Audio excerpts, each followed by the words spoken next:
Good afternoon, friends.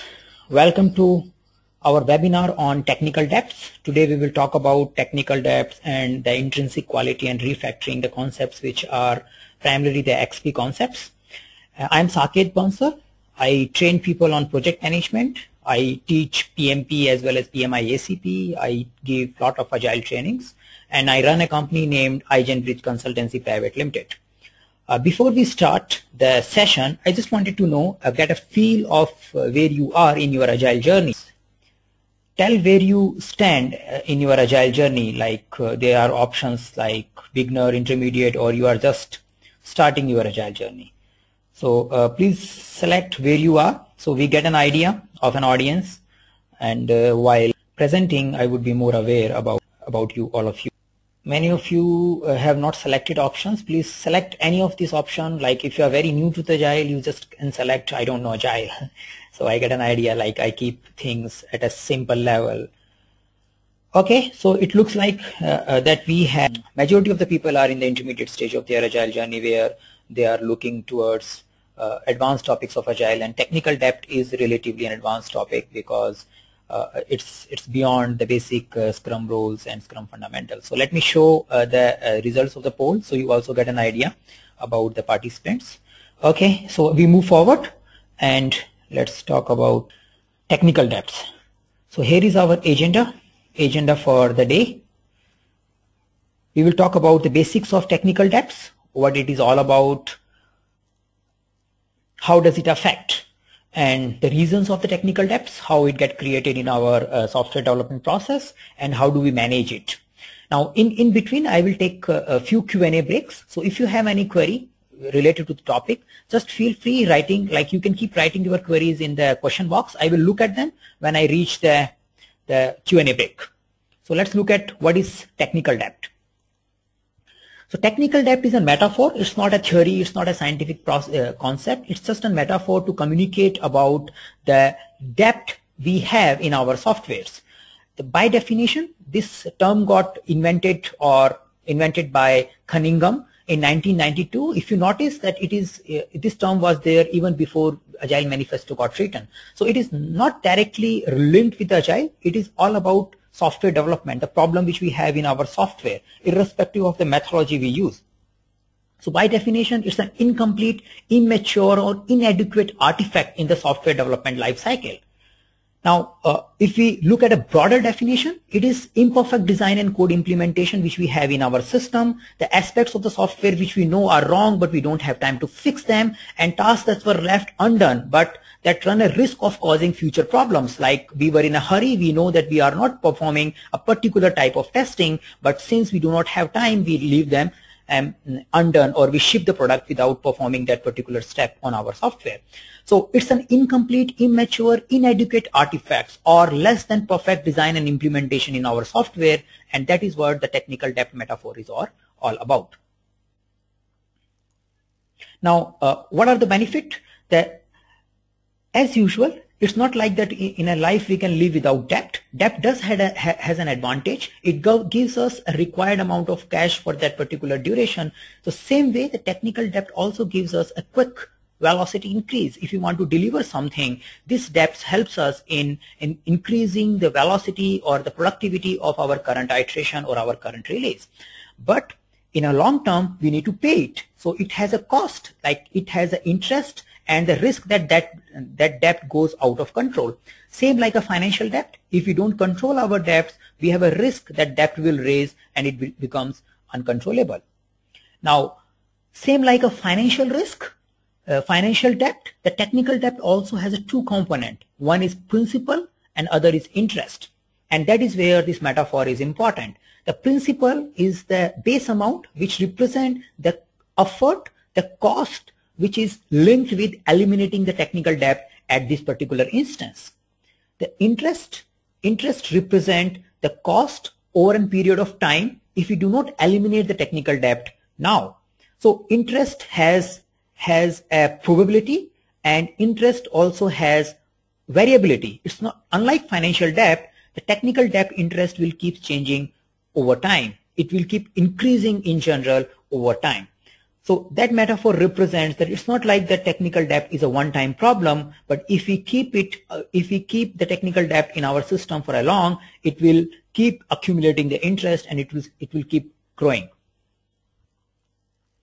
Now, the technical debt metaphor has been expanded for and given a term like mess and reckless debt, which includes many types of imperfections like imperfect or unfit design, the defects which we have in our software, insufficient test coverage, maybe we are missing the manual testing or a part of testing, or we are doing excessive manual testing, or poor integration or release management. For example, if our builds are not automated, if our release is not automated, it also represents a problem or a mess in our software development process. Or we may have a documentation debt. For example, the installation manuals or the user manuals, which should have been updated with every release. If they are not updated for a long duration, they also represents the documentation debt. So whatever we leave which is less than perfect, be it development, be it the test coverage, be it the documentation, it represents the mess in our software development. Now, how does it affect? Because of technical debt, we have unpredictable nonlinear behavior of our software. It's difficult to predict the end date because we don't know when we are fixing a particular problem, the code may impact the other areas, and since the design is not perfect, since the test coverage is not perfect, it may take long time to uncover the impacts. Initially, it increases your time to delivery, but gradually, as you accumulate the debt in your system, it increases the time you take to deliver. So initially you may get a high velocity because you are cutting corners, but as you accumulate a amount of technical debt, it increases time to delivery, it reduces your velocity or productivity. It results in high escape defects, like since things are not perfect, things are not under control, the defects may reach the end user and we may get high escape defects. And nevertheless, it's too obvious that these all conditions results in high maintenance cost, because maintaining a software which is having a good amount of spaghetti code will be always expensive and unpredictable than maintaining a software which has clear design and implementation. Now, you may think that it's always bad to have a technical debt, but like the financial debt, it's difficult to have a software released, or it's difficult to have a good investment made without having some amount of debt in our financial portfolio. So on the same line, the technical debt may look like a negative thing, but you do need some amount of technical debt in order to achieve your feedback, in order to achieve your short-term targets. Now, we have another poll, and after that we can have a Q&A for the section which I have completed. So let's look at the poll first.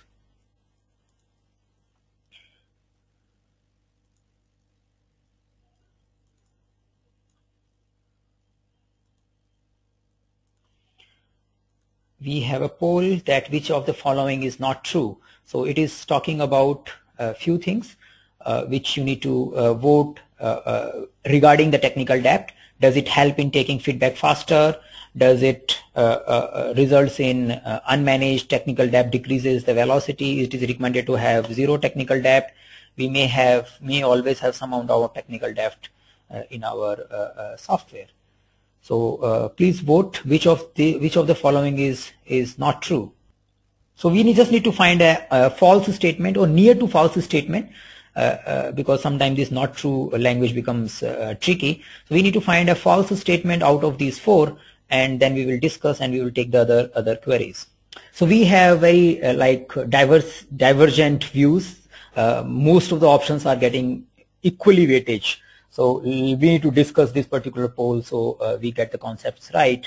And I think one or two are still thinking. So please just cast your vote. I think one vote left. And then we move forward. So here is the results. Now 38% of the people are thinking that it helps in taking feedback faster. So this is a true statement, because in a technical debt does helps in taking feedback faster. Sometimes we want to push the software to the end user even if it is not yet perfect, because we want to just get a feel of it.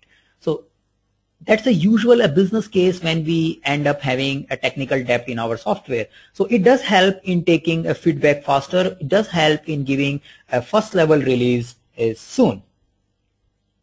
Second, unmanaged technical debt decreases the team morale. That's also a true statement, because if you have a big amount of technical debts in your system, it does decreases the morale of the team, because everybody wants to work in a clean code. Everybody wants to have things under control.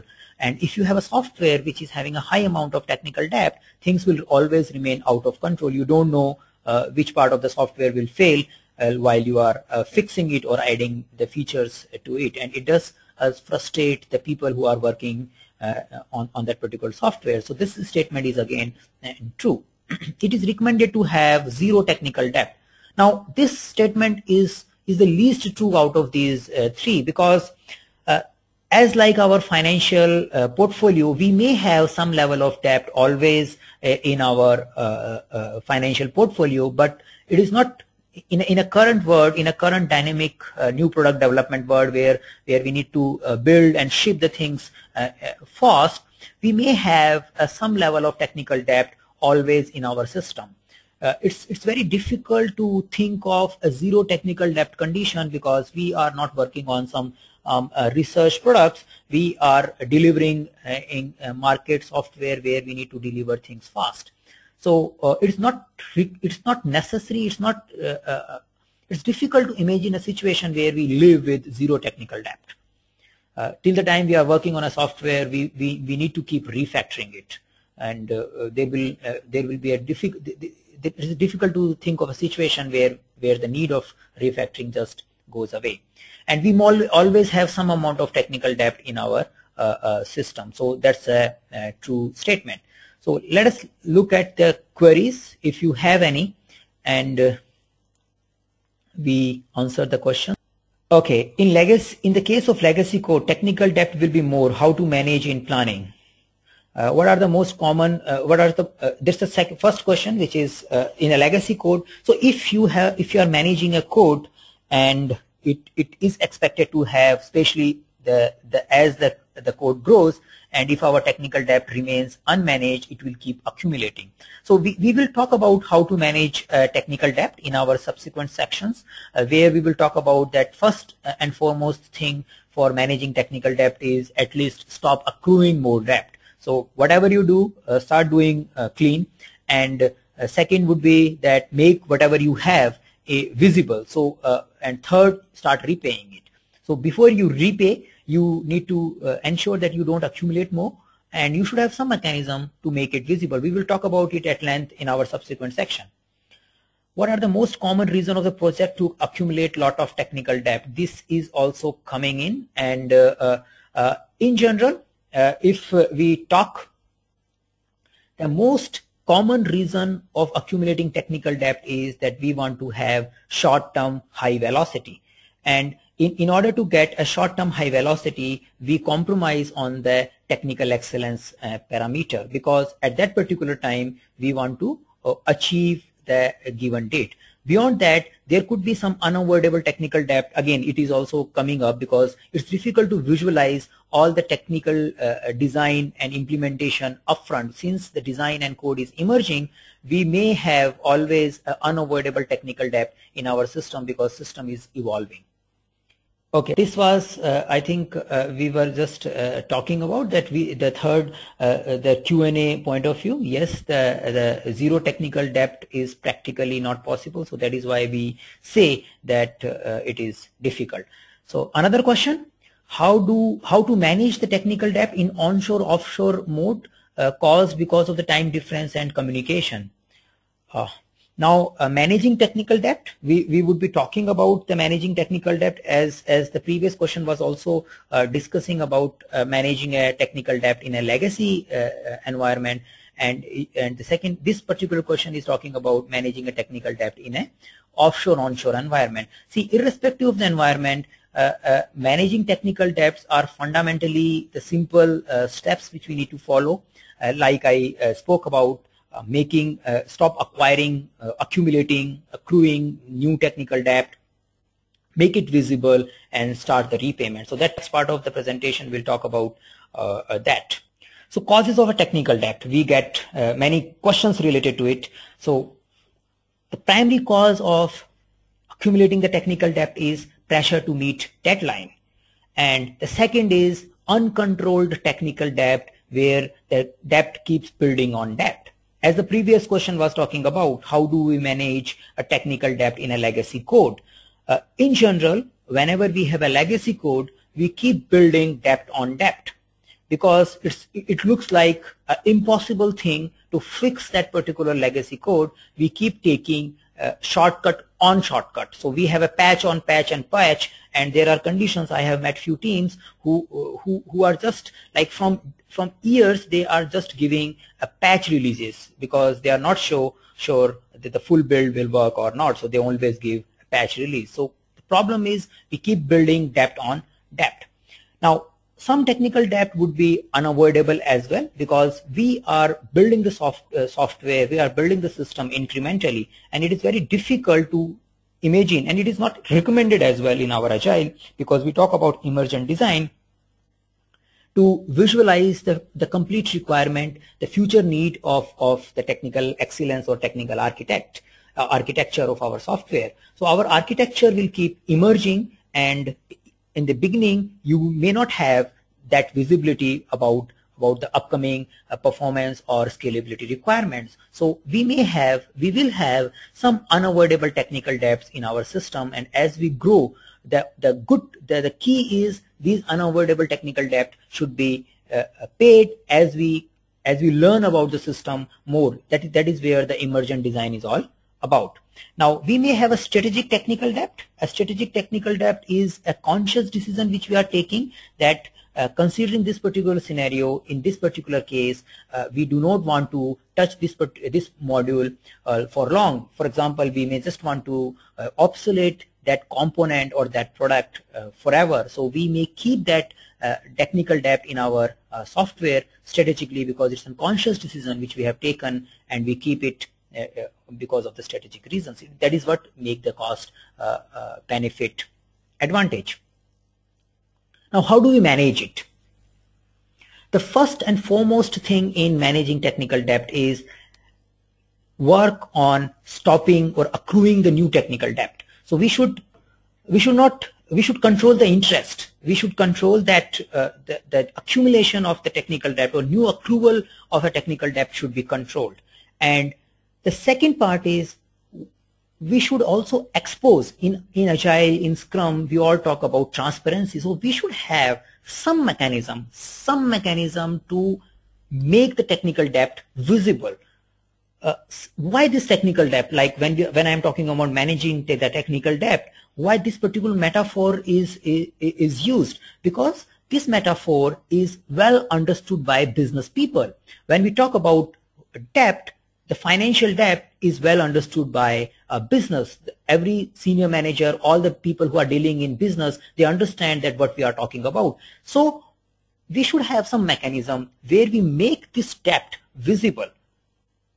And the third, we need to start the repayment. We should make some equated monthly installment or some installments where we start paying the debt. So gradually we end up, we have a controlled technical debt rather than we are like sinking in a debt. Now, how do we manage accrual of a technical debt? Strong technical practices and strong definition of done. Now, there was a previous question where we were asking, where the question was about that how do we manage technical debt in offshore, onshore environment. Now, in offshore and onshore environment, we should be clear about our technical practices. We should be clear about, we should be in a one thought, like the definition of done should be well understood by both the teams, and the improvement in a definition of done can help us in controlling the technical debt. We can add the required points, required checkpoints, which can help us in stopping or in controlling the accrual of new technical debt. It is always recommended, the XP and the extreme programming, especially from PMI-ACP point of view, we always recommend that we should have good coding guideline. So we should have strong technical practices like test-driven development or acceptance test-driven development, and which helps us or fully automation of our testing processes, or 10-minute build. These is strong technical practices also helps us in monitoring or controlling the accrual of new technical debt. It's like a technical excellence, nothing new, but yes, we need to just consciously manage the technical excellence in our software. And one of the Agile principle we should always keep in mind, that the technical excellence is very essential for agility. We cannot achieve the future agility if we do not have a technical excellence in our product. And technical excellence is, since we are always making an adaptable product, it's not like one time development. We need to keep developing it, we need to keep enhancing it as we go with time. The second step we should take is make technical debt visible. So we can make the technical debt visible at a business level. If we can have some number associated with the technical debt, it's always good. For example, like if somebody comes to you and say that I want to have this release is this month, and you should be having some mechanism to tell that if we give a release at this month, we would be having X hours of technical debt, and X hours or X dollar of technical debt which we need to repay at a later stage. If we can wait for 10 more days, we can avoid this particular technical debt. Now, when we communicate the amount of technical debt, we should also communicate about the interest it will occur as till the time we don't pay it. We also need to communicate that this technical debt will also stop our future productive velocity. If we want to start another product after this technical debt will never get paid, and it will increase the maintenance and support cost. So we should have some mechanism by which we can quantify this technical debt, and we can communicate with the business people that X number of dollars will be a debt if we want to take this short-term decision. So everybody knows the reason behind or the cost of taking that particular decision. We may decide to release it with that particular cost, but at least we are aware of it. The other possible way of making technical debt is raising defects. So whenever we find a less than perfect design and code implementation, whenever we find improper testing or gap in the test coverage, we can log a special kind of defects with the tagging of technical debt. So defect system can also be used, defect tracking system can also be used to record and monitor the technical debts. The third possible way of making technical debt visible is making a technical debt repayment product backlog item. So if we have a product backlog item which is talking about that I need to do a refactoring of a particular class because we have less than perfect design and implementation. So having a technical debt repayment or a refactoring item in our product backlog also makes it visible to the stakeholders. In some team manages a separate technical debt backlog. So it's like a subset or a category of a product backlog which is dedicated to technical debt. So we may have a section, we may have one separate technical debt backlog which we keep monitoring and which we need to pay as we go along. Now, what to do? First, we started controlling the accrual of technical debt. After that, we made the previous technical debt, the existing technical debt visible. Now we need to start the repayment. Now, it is also true, as we were talking about, it's not necessary to repay all the technical debt. It's not necessary. Some technical debt may remain in our system. But first, we need to pay the high interest technical debt.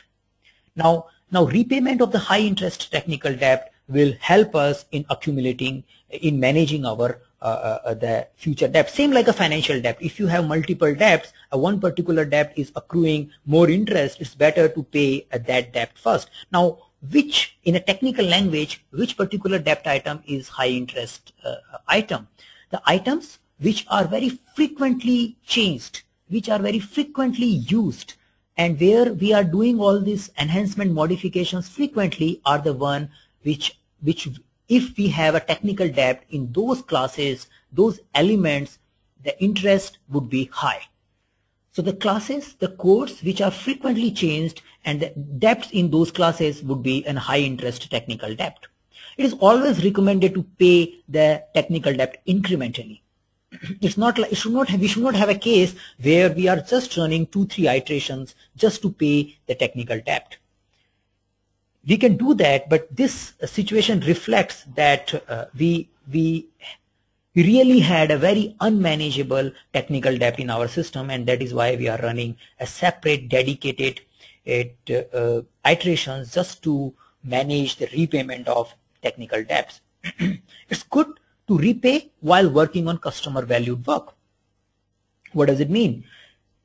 If we have technical debt in our product backlog item, or we have a separate technical debt backlog, whenever we are doing a sprint planning meeting, whenever we are selecting a particular user stories, we can look at a refactoring items which are related with that particular customer valued work. And we should club these two things together. We should have a conversation with the product owner that this is a particular story which we want to work on, but we do have a technical debt in the components which we would be working on. So it's better that we also repay, we also control at that part, that particular technical debt by refactoring it. So it's good that we have a practice of repaying the technical debt while we work on customer valued work. This will ensure that iteration on iteration we are still generating some value, and we indirectly also end up prioritizing the high interest debt first, because the items which we are working on are definitely the one which are on priority. So it's good to remove the technical debt from those components and first.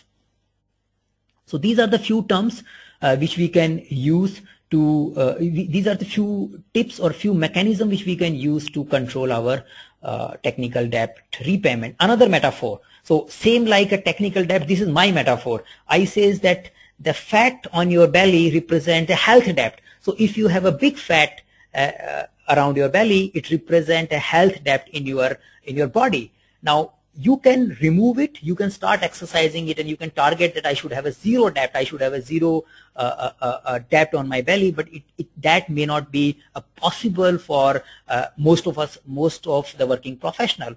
So rather than targeting a zero or a perfect body, we should have managed body debt. So if we have a managed body debt, still it helps us in managing our day-to-day work perfectly. And if it becomes uncontrollable, if we keep accumulating it, because it will keep building on it, so there will be an interest. So if we don't repay our body debt today, we will end up having high interest payment after a year or so. So same like a technical debt, financial debt, we do have a body debt. So we manage our body debt in the same way we manage our technical debts. So we have a question, and we have a small poll, and then we talk about the queries which you may have on this topic. So please post your queries till the time I am posting the poll. And this one is kind of, I want to take a view. There is no right and wrong, but let's have a conversation regarding it, that do we need to estimate the product backlog items which are for refactoring or which are for serving the technical debt? Let me see what do you think of and why. We can have a small conversation around this particular topic. And you can parallelly, you can also write your queries which you may have on our previous discussions. It's just your view. Whatever you feel, you can just post it here. Like, do you think that we should be estimating the technical debt repayment item or a refactoring items which we have in our product backlog, or we just keep them, we just have them as a defect or a refactoring product backlog item, but we don't estimate them. Let it be get covered while doing a sprint planning, and the velocity, decrease in velocity will take care of it. Okay, we got a very interesting question. We will be talking about it. Just let me close the poll and share the results with you. So here is the result, and most of you are thinking that we should be estimating the technical debt, and I can assume that most of you would be thinking that with this an estimation it would help us in quantifying or making the product backlog or the technical debt visible to the stakeholder.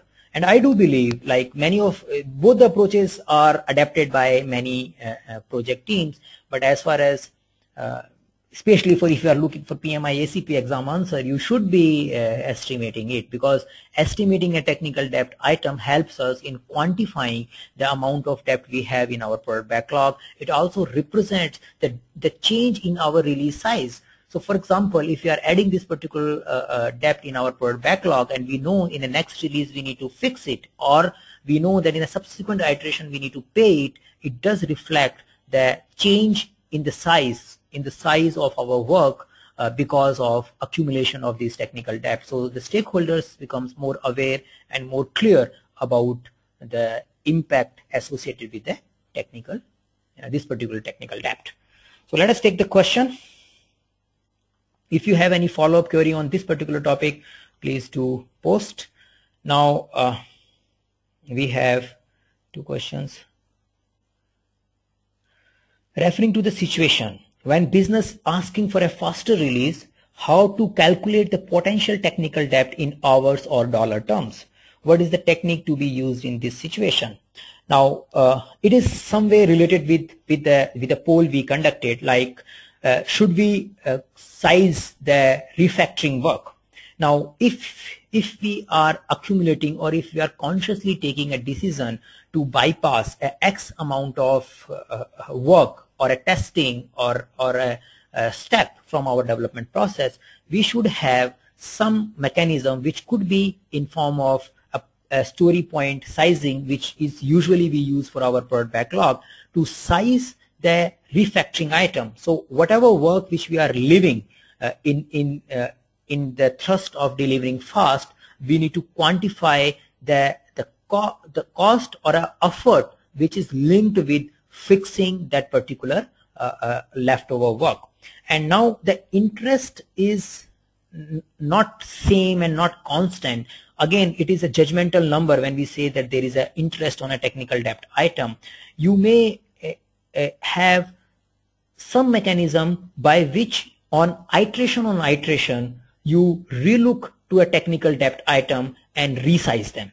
So if for example, like a particular item which you are doing, or particular shortcut which you are taking, first you need to identify what will it cost to fix this particular thing. And on iteration we should look at that, looking at the situation, looking at the complexity of the code, does the effort linked to the fixing is changing or not. So rather than having a sizing, we do not have any scientific function point or other type of mechanism to calculate the effort or dollar for technical debt, but a simple size estimation which we use as a story point estimation.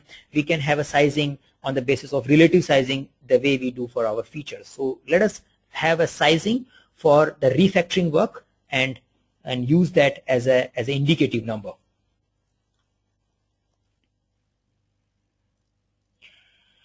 How do we differentiate between optimal delivery versus gold plating? Many a times customer don't want best, they are looking for something which works just fine. How do we define what is technical debt and what is technical excellence? Okay, now since in Agile we talk about giving, in Agile our principle is simplicity is the art of maximizing the amount of work not done. So we should always remember this particular Agile principle whenever we face a situation where gold plating or addition and deletion of the features are spoken about. Till the time it is giving a business value, it is good. When the business value is less than the amount of effort you are putting in that particular feature, it's a wrong prioritization.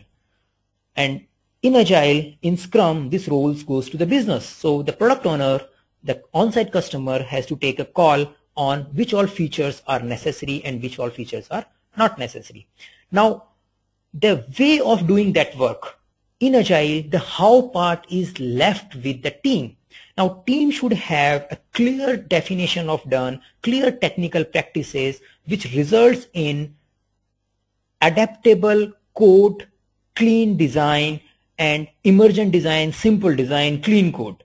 So this is something which is a team's responsibility. So you have a task and how to implement that task so that it achieves the future adaptability of the software. It left the technical excellence is with the team and the Scrum Master. So primarily, team is the one who is responsible for achieving the technical excellence or simplified implementation of a given requirement. So it is like even if we have something which works just fine, that should be also implemented in a way that it is adaptable for future need. Who pays off a technical debt backlog if planned? Are the customer communicated about them, and from your experience, how customer react? Now, in general, it all depends upon when we are giving this particular news. If we proactively manage this technical debt, then everybody would be aware of whenever we are accelerating a velocity for short term, everybody would be knowing that yes, we are cutting corners. But a lot of time it happens that we do not communicate that part to a product owner as well as the customer representative. So for a Scrum, for Agile, product owner is kind of a customer representative for the team. Since we are not communicating that we are taking these shortcuts, then getting a news in a one go or at a one day we say that we have a less than perfect design and it has been accumulated for 6 months, that becomes difficult. Now it all depends upon team and the Scrum Master. A lot of time what happens that customer does communicate that he needs it within this week, but he never explicitly says that take a technical shortcut and give it to me this weekend. But we in turn assumes that the only priority is giving this weekend and other thing is up to us. So it's good that if we keep our communication clear, it's not only between customer and the team, lot of time it happens between product owner and team as well. And if you have a traditional development methodology, lot of time it happens between project manager and team also. Traditionally, when I was a project manager, whenever I used to say I need a build over this weekend, we should be targeting build this weekend, I never mean that we can take a shortcut on technical excellence and later on I need to pay a higher cost of it. Everybody in a team should look at long-term deliveries as well. So till the time you are transparent in your communication, customer will understand it. If we keep hiding it for a while and one day if we break the news, then definitely it becomes difficult to manage and explain.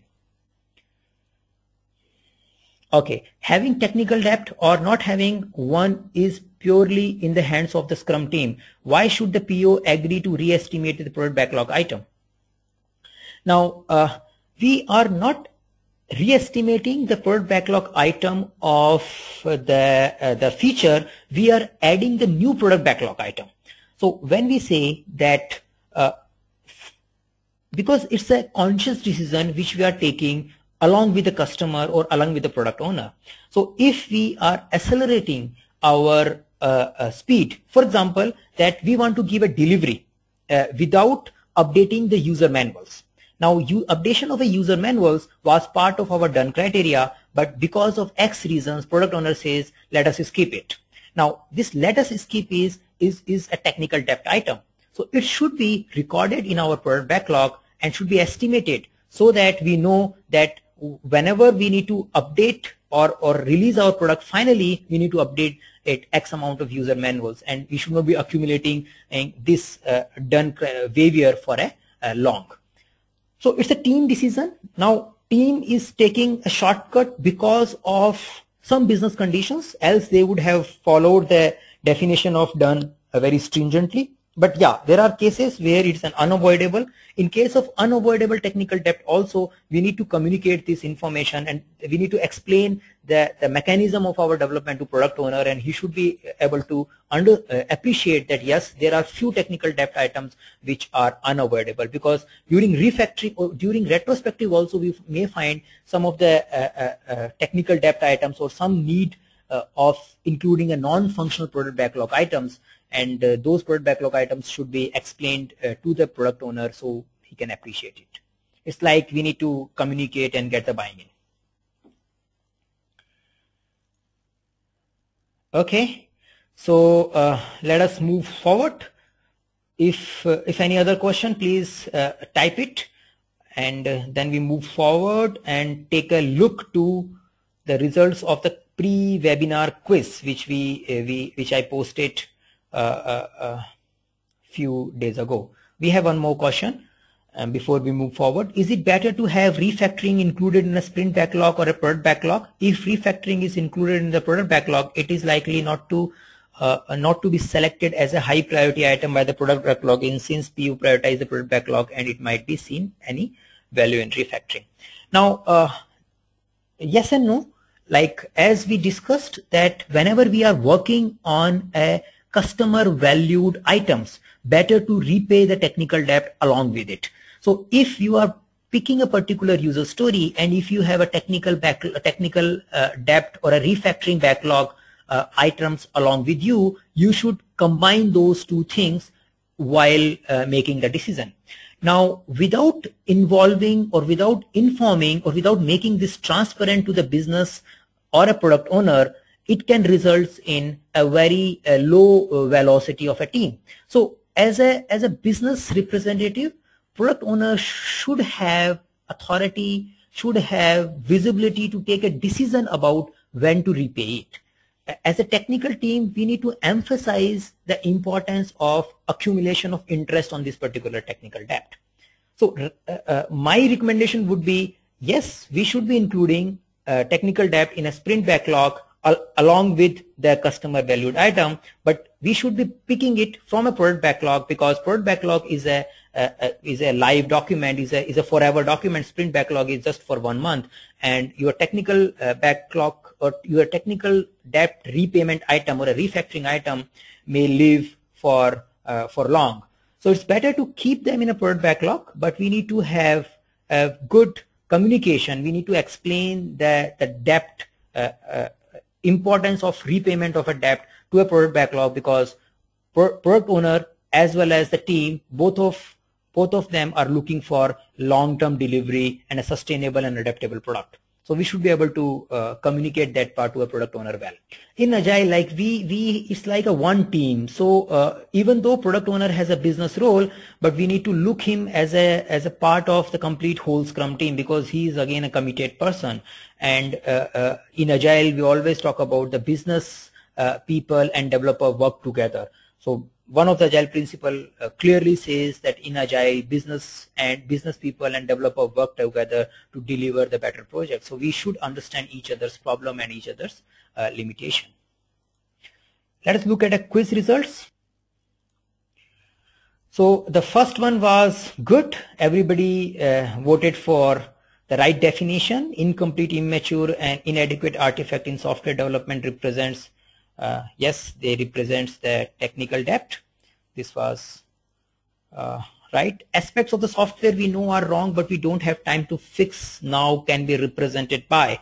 So it can be represented by defect, technical debt in a product backlog, and by creating a special technical debt backlog. So all of the above, all the three options can be used while representing the work which is associated with the technical debt. Now, which of the following represents the benefit of technical debt? Yeah, the technical debt does represent a short-term velocity increase. It can never result in low maintenance cost or an adaptable product, but yes, it does represent a short-term velocity increase in a current iteration or in a current release. Like financial debt, technical debt also has a principal and interest. Which of the following represents the principal part of the technical debt? we spoke during the presentation that the cost over any period of time, if not eliminating the technical debt at this instance. So it's the sorry, I marked it wrong. The B is the right answer. The cost of eliminating a technical debt instance right now is the right representation of interest. The answer B is right, which also got 41% vote. The arrow mark is bit shifted to our upper side. That's my mistake. But the B is the right because principal amount represent the cost or an effort which is linked with repaying the technical debt right now. Technical debt in which of the case accrued the maximum interest. So the product components which requires frequent change, if we have a technical debt in those components, accrues the maximum amount of interest. Now for the references, I took some reference from the technicaldebt.edu. They are doing a good amount of research on technical debt, and I also used extract from the Essential Scrum, a practical guide to most popular agile process, a book written by Kenneth S. Rupin. So about iGenBridge, we conduct PMI-ACP training, and we have sessions lined up in Delhi, Hyderabad, and Bangalore. Last week we had a session in Bangalore, and next week, 15th, 16th July, we are having session in Delhi, and then 29th, 30th, we have a PMI-ACP classroom session in Hyderabad, and on 13th, 14th August, we have a 13th, 14th July, we have a session in Bangalore. So 2 sessions in June, Delhi and Hyderabad, and July mid, we have a session in Bangalore. And we are also starting PMP sessions with the PMBOK 5. It's in a planning stage. We have a PMBOK 5 PMP session, first session planned in Bangalore on 6th, 7th and 13th, 14th July. And the same session is happening here in Delhi on 20, 21st and 27th, 28th July. Be part of our LinkedIn community. If you are doing anything related to PMI-ACP, we have a community called PMI-ACP Agile Certification Made Easy. It's a great community if you are targeting to do PMI-ACP certification in 4 to 6 weeks per time period. Join our Facebook page. We post a lot of polls, and we have a lot of interaction over PMP and Agile topic on our Facebook page, and you can also subscribe to our YouTube channel. We do post a lot of interesting videos on YouTube related to Agile especially. And these are my contact details. If you have any query related to Agile or a certification or about our training programs, feel free to reach me, email me, connect me through LinkedIn, or to follow me on Twitter, or you can call me. Now, before I conclude, if you have any query, there was a query related to any online prep PMI-ACP plan. We do have an online framework for PMI-ACP. We have a pre-recorded contents for PMI-ACP which are exhaustive enough to complete the PMI-ACP content outlines. These contents are supported by 2 simulation exams which are very near to the real exam. And in order to further, on top of this, we also communicate Google Hangout sessions. Like the webinar, we do have a separate Google Hangout sessions which are only open for our students. So you can communicate, you can come and discuss various topics in our Google Hangout sessions. And I am usually available. Like if you go to our communities, you will find that if you have any query, you may get the answer within an hour or so. So like online support over our LinkedIn forum, Facebook, or even by emailing to me, you get all the details. So you can just check and let me know if you have any specific query. I will explain it at length, but many of our students are from various countries are taking our online program from US, UK, Egypt, Canada. So we have a good amount of presence in various parts of the world and where people are buying our online product. Just look at our website. You can take some sample queries, sample tests, look at our sample videos. So complete online sample videos are uploaded on our YouTube channel. So before buying, you can get a feel of what is inside. The full transparency, same like Scrum or Agile, whatever we have, it is transparent. Before I close, I just want to add another point here, that technical depth, refactoring, and intrinsic quality. So these 3 terms are very linked with each other, And if you talk about Agile triangle, we always spoke about that in Agile triangle we value the intrinsic quality. So intrinsic quality is quality inside, which is built inside the system. So if we have less technical debt, our intrinsic quality is good. So by refactoring, by repayment of a technical debt, we improve the intrinsic quality. And refactoring is a technique where we change the internal structure of the program without impacting its external behavior. So we manage the technical debt by doing a refactoring. Refactoring is a step, is a process, is a technique which we use to repay our technical debt. So technical debt triggers the refactoring, and the doing and refactoring results in good intrinsic quality. So these three terms work. You can view these three terms in a chain for our PMI-ACP exam point of view. Thanks for attending our webinar. Thank you.